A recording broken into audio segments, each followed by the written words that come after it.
Hello friend, good to see you. Today I'm on Awabakal country.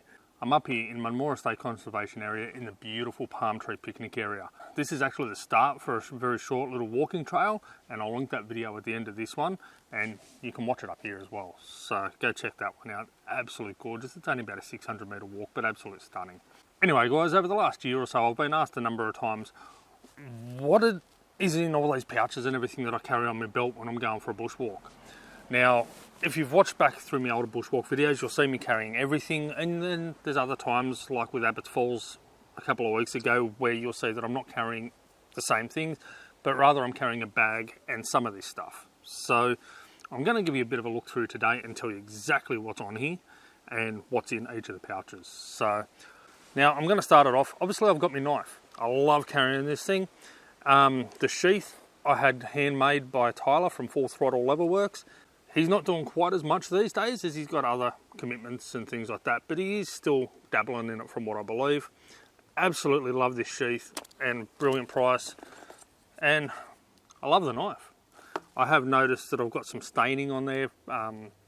When I did the Abbots Falls walking trail, I had an apple when I finished the trail and I didn't clean it down, so it's actually kind of stained the blade a little bit, but doesn't affect its use. So that's the first thing I carry, and that's the knife. And of course I'm filming, so somebody decides to text me. Second thing is just a little mouldy tool. You never know when this little thing might come in handy.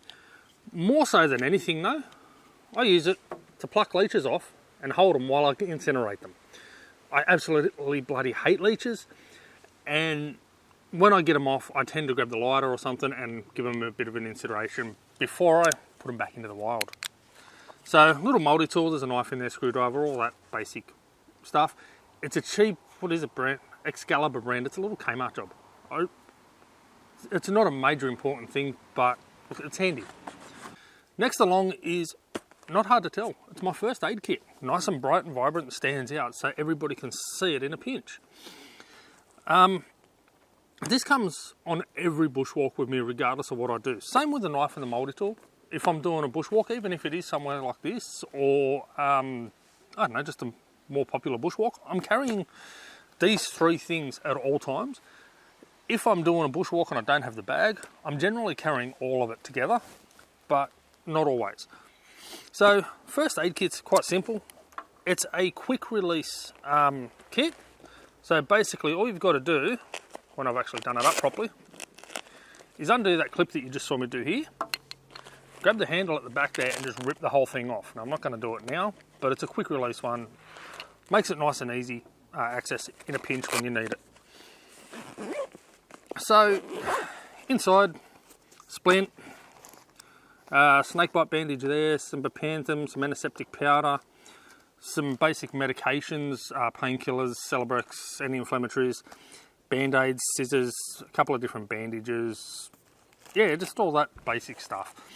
I think there's some salt in there, there's some medical tape, things like that as well. So tweezers for splinters, scissors to cut your bandages with or anything, alcohol wipes, a little first aid CPR chart in case that's needed. Yeah, it's a good little kit and it covers most things. And another thing that I've done personally, and I've got 3 of these on my kit in the car, is I've made a little tag, as you can see there, and that's actually got next of kin or emergency contacts. It's got my name, it's got my date of birth, it's got a little photo of me so they can identify that to me. Yeah, it's got all that sort of stuff on there, what medications I might be allergic to. Personally, I'm allergic to penicillin, so things like that on there. For my wife, it's got that she's diabetic. So yeah, little things like that. It's a great little kit. I do need to update this one though, and I want to include my blood type on it. And I need to remove my grandfather as the emergency contact because, as many of you will know, he passed away in February 2023, so he needs to come off. Unfortunately, the next pouch along, and this one again, it always comes with the rest of the kit. This is my little bug out kit. So I'll get that off the belt and I'll actually give you an in-depth look into the bug out kit to show you exactly what's in there, but I'll do that toward the end of the video. Last but not least, and I've actually put this one on upside down, last but not least is all my batteries and stuff. So I'll give you a look at that in another video where I go through all the camera gear and everything that I use. Okay, so let's go through the little bug out kit. First thing you'll notice is a little whistle that just hangs off one of the cords there, nice and easy to access if I need to do it. Again, they're all molly clips, so they clip onto the belt, they're easy to take on and off when I need them. I can throw them on the bag, I can throw them on the belt, I can use them without my main belt. I've got a little USB rechargeable torch. Now don't always carry this. This actually has a habit of finding its way inside, especially when I'm working on the car, and not finding its way back out. So this is the first time in a while it's actually been out of the house. But it's quite a bright little torch, as you can see there. It's got a blue light on it, which you should be able to see there. And it's also got a laser. So, great little torch. That was on eBay for like 20 bucks or something. I originally bought it because we've got the cat, and lasers and cats, you know, they love them. But as I said, it is USB rechargeable.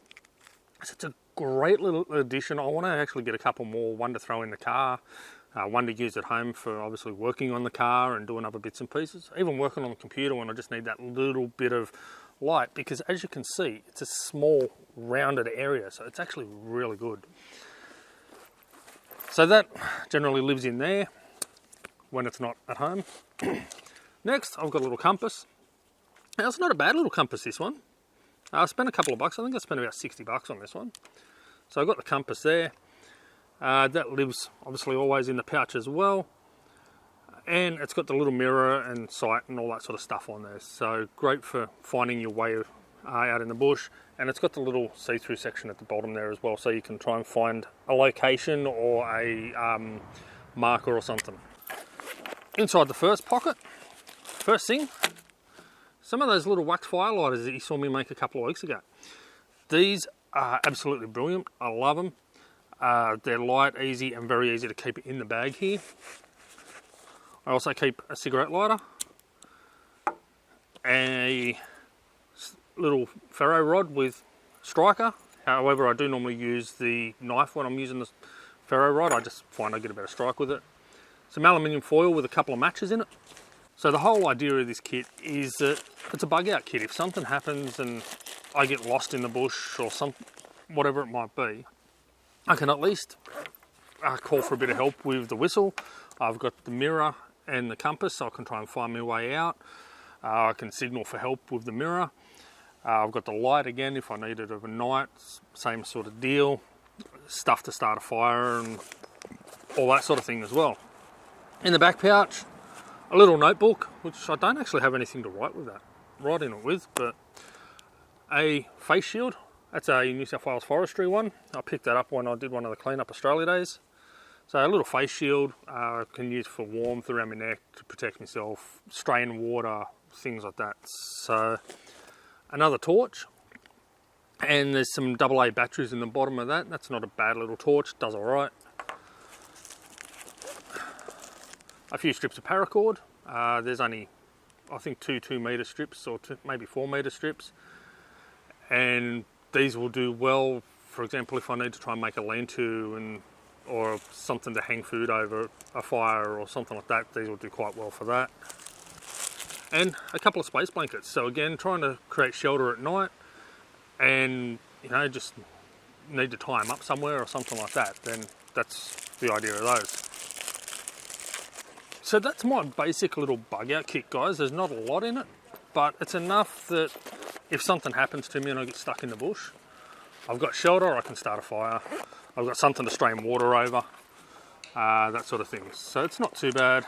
And then again, being a molly clip, it clips on and off the bag quite easily. So that's it, guys. That's basically everything I carry on my belt. So, yeah, it's not real heavy.